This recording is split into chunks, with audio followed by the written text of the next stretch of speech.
अच्छा, इन 50-50 लाख के महंगे शेड्स का अंजाम ये होता है कि कुछ अरसे में नाकाम होने के बाद मालिक उसी शेड में चारपाई डालकर लेटा ये सोच रहा होता है कि मेरे साथ हुआ क्या है। या फिर गांव मोहल्ले के बच्चे उस शेड में बैठकर लूडो खेल रहे होते हैं। अब आपको फैसला करना है, आपको जानवरों के लिए शेड बनाना है या लूडो खेलने के लिए। जानवरों के लिए। मैंने बहुत सारे ऐसे फार्मर्स देखे हैं जिनके शेड्स की लागत 35 से 40 लाख रुपए तक होती है, और 40 लाख के शेड के अंदर 3 से 4 लाख की बकरियां या दूसरे जानवर घूम रहे होते हैं। और मालिक हर वक्त परेशान रहता है कि 50 लाख रुपया लगा बैठा हूं मगर वापस कुछ नहीं आ रहा। और फाइनली होता ये है कि कुछ अरसे बाद वो बंदा तंग आके फार्मिंग छोड़ देता है और दूसरों के लिए एक मिसाल बन जाता है कि देखो, फलां ने करोड़ों रुपया लगाया था इस काम में मगर कुछ हासिल नहीं हुआ सिवाय नाकामी और नुकसान के। हालांकि देखा जाए तो उसकी फेलियर नाकामी की वजह यह थी कि उसने जानवरों की बजाय सारा पैसा सेटअप पर खर्च किया होता है। उस शेड ने तो बचे नहीं देने। आप अगर 30 लाख के शेड में 5 लाख के जानवर रखेंगे तो कुछ अरसे के बाद उस शेड में जानवरों की बजाय बच्चे लूडो खेलते ही नजर आएंगे। हालांकि मेरे ख्याल में होना ये चाहिए कि अगर आपके पास 10 लाख रुपया है तो आप 1 लाख शेड पर लगाएं और 9 लाख जानवरों की खरीदारी और उनकी खुराक पर लगाएं। पैसा खर्च करना कोई कमाल या जानत वाला काम नहीं है। आप किसी पागल को भी कहेंगे तो वो 5 लाख वाला शेड आपको 50 लाख में बनाकर दिखा देगा। तो इसलिए अगर आपने 30 या 35 लाख रुपया शेड पर लगाया है तो इसमें सीना चौड़ा करने वाली कोई बात नहीं है। बिस्मिल्लाहिर्रहमानिर्रहीम, अस्सलाम वालेकुम। मैं हूं माजिद शबीर और आपसे मुखातिब हूं चकवाल गोट फार्म से। आज की वीडियो में मैं आपको इंशाल्लाह शेड के बारे में डिटेल से बताऊंगा कि किस तरह एक मेयारी और सस्ता शेड बना सकते हैं। वीडियो को ध्यान से और मुकम्मल देखिएगा ताकि आपको कोई मसाइल पेश ना आए अगर आप एक सस्ता और मेयारी शेड बनाना चाहते हैं।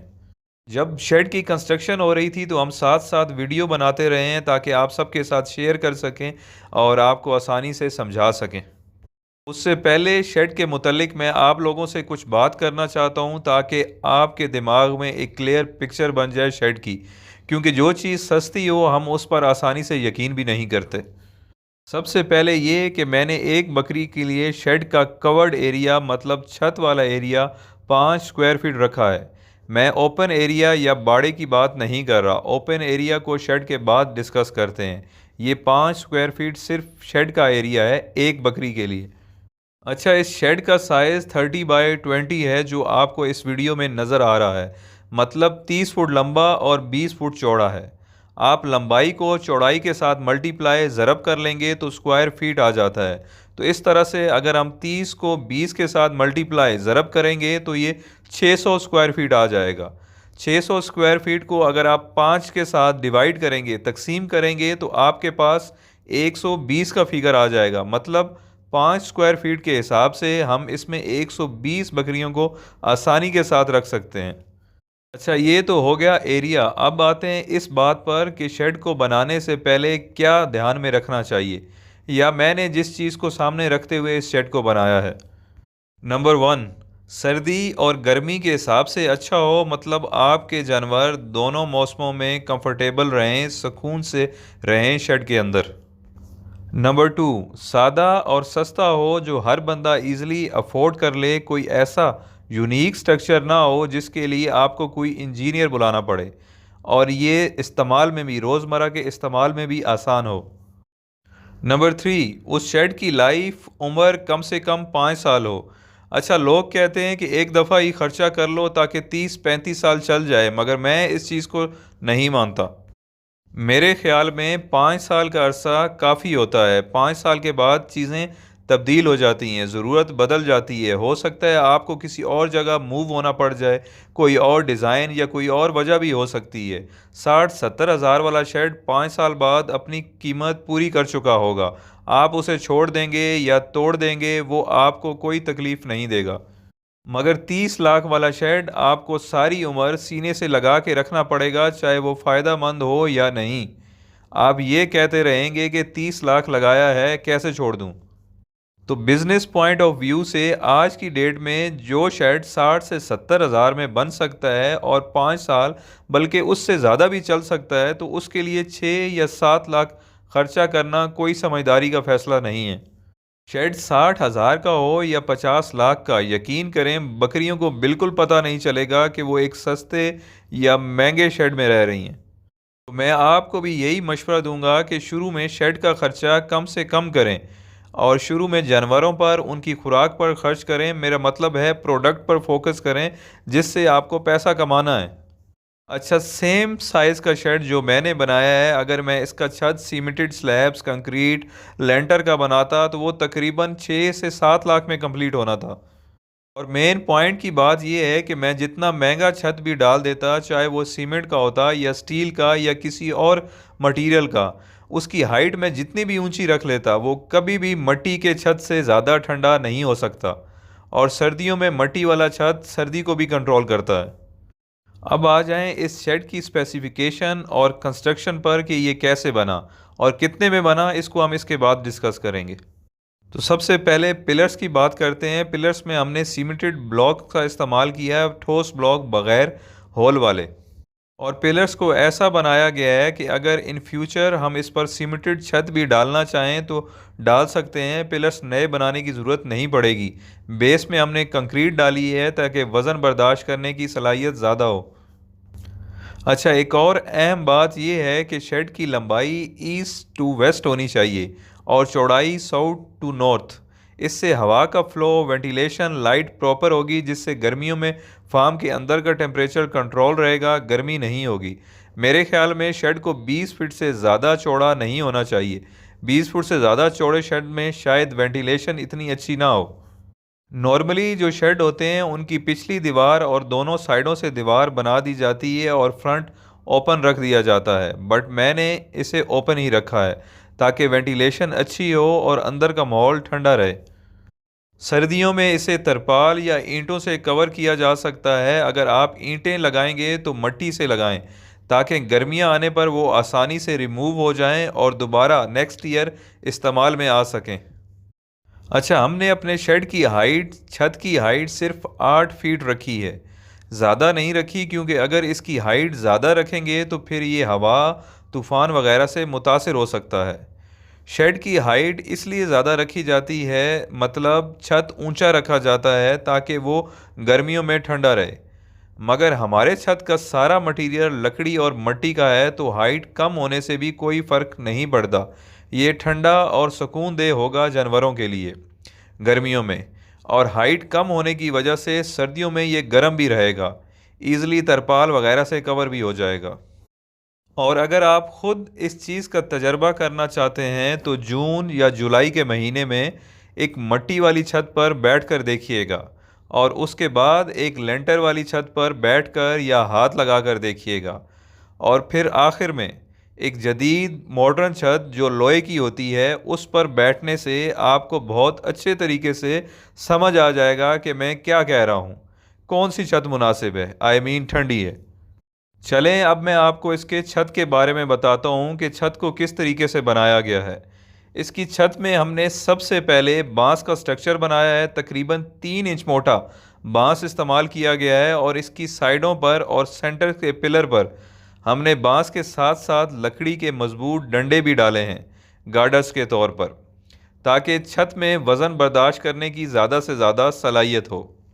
उसके बाद बांसों की मदद से हमने एक जाल नुमा छत का स्ट्रक्चर बना लिया है, और बांसों को लोहे की कीलों के साथ एक दूसरे के साथ जोड़ा है, और सेकेंडरी प्रोटेक्शन के तौर पर तारों के साथ भी मजबूती से बांधा है। अच्छा, ये हो गया पहला स्टेप। दूसरे स्टेप में हमने इस पर सफ़ेदे के दरख्त की डंडियाँ डालकर जो बांस का जाल नुमा छत था उसे कम्प्लीटली कवर कर दिया है।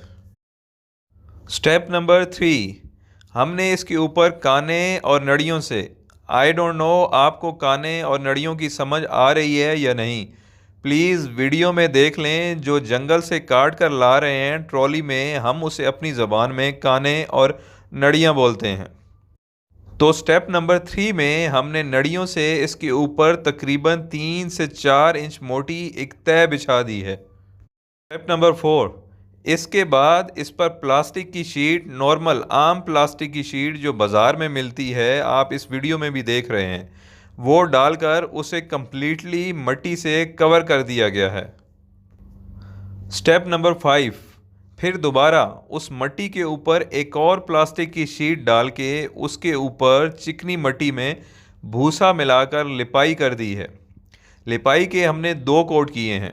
पहले कोट के बाद हमने 2 दिन का गैप दिया है ताकि पहला कोट अच्छी तरह खुश्क हो जाए, सूख जाए। दूसरा कोट करते वक्त हमने छत का स्लोप बनाकर एक साइड के कोनों पर 2 पाइप लगा दिए हैं। इस स्लोप और पाइप की वजह से छत का सारा पानी इकट्ठा होकर एक साइड से निकल जाएगा। छत पर बारिश का पानी खड़ा नहीं होगा। एक और अहम बात, इस छत पर तकरीबन 2 मट्टी की ट्रॉलियां डाली गई हैं, तो इंशाल्लाह आंधी तूफान से महफूज रहेगा। ये हो गई शेड की कंस्ट्रक्शन।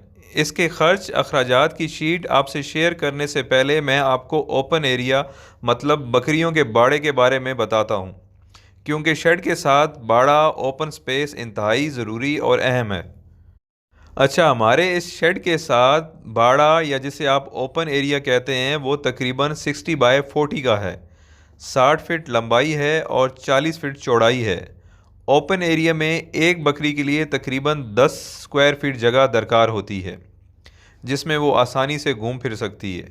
तो इस हिसाब से अगर आप 60 को 40 से मल्टीप्लाई ज़रब कर लें तो ये तकरीबन 2400 स्क्वायर फीट बन जाता है।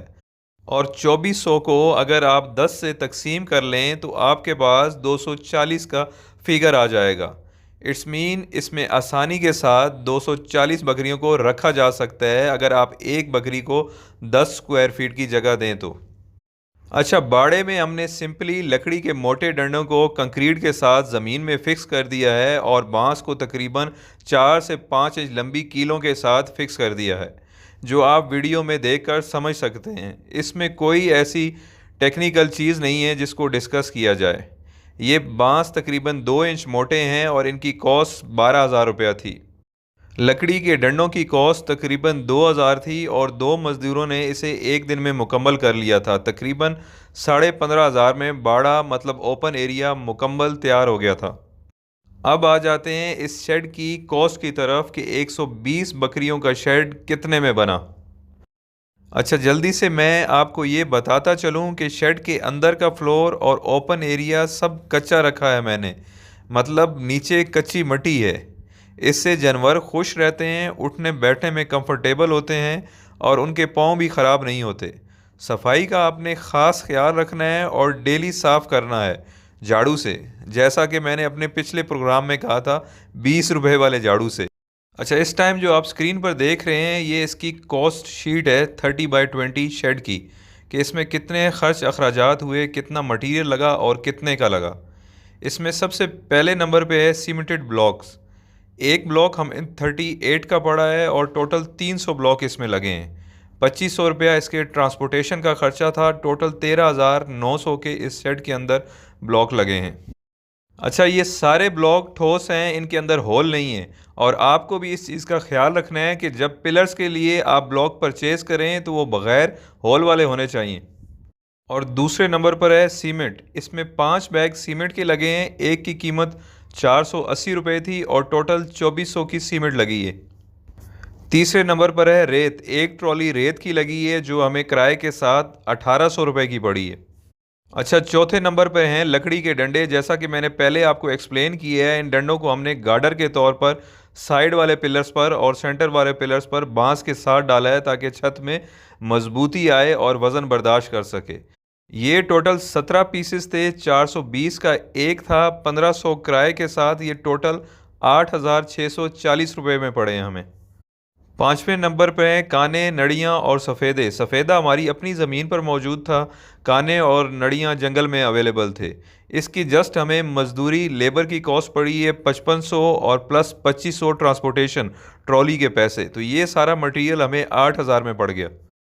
छठी चीज़ है चिकनी मट्टी, जो लिपाई के लिए ज़रूरी थी। एक ट्रॉली की कॉस्ट 1,000 रुपया थी और हमें 2 ट्रॉलियाँ चाहिए थी, तो इस तरह से 1,000 रुपया लेबर चार्जेस के साथ ये हमें 3,000 में पड़ गई। और सातवीं चीज़ है बांस, जिसकी ज़रूरत हमें छत के लिए थी। एक बांस हमें 630 रुपये में पड़ा, जिसकी लेंथ 30 फीट थी और मोटाई तकरीबन 3 इंच थी।